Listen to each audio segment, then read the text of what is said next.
Okay, welcome Pidoy TV na sad. So karon nana ko i-share gamay nga knowledge about ani nga machine or equipment. So kini nga equipment ang sige tawag og meat slicer. So kini nga machine sagara nimo siya makit-an kung ari ka sa hotel, ari ni siya sa butchery, sa garmanje or sa cold kitchen. Ug sa mga meat shop sad na ani siya, ay gamit kini siya sa mga meat shop. Labi na kung mag-slice ka og karne or unsa nga mga meat nga imong slice nga gusto nimo nga pareha ang iyang ginipson, pareha ang iyang gibag-on. So ideal kay siya ani nga machine. So na siya adjuster, mo ni siya mo adjust sa imong gibag-on nga gusto or ginipson nga gustong i-slice. Kung mag-slice kag beef dire sama sa beef top side or beef eye round, pang beef steak nimo, ari ka sa 5mm, pwede ka 4 with 4, pwede ka 3, 3.5, 2.5. So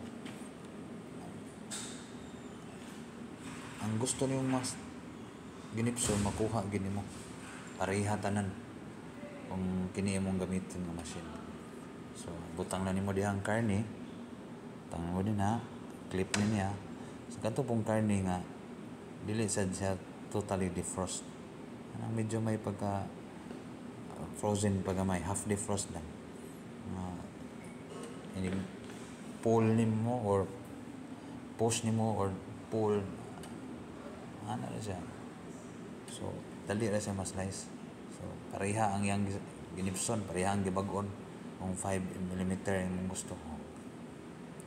So kini nga machine dili lang pang karne sad, pwede sa mga cold cuts sama sa cheese o kanang mga ham.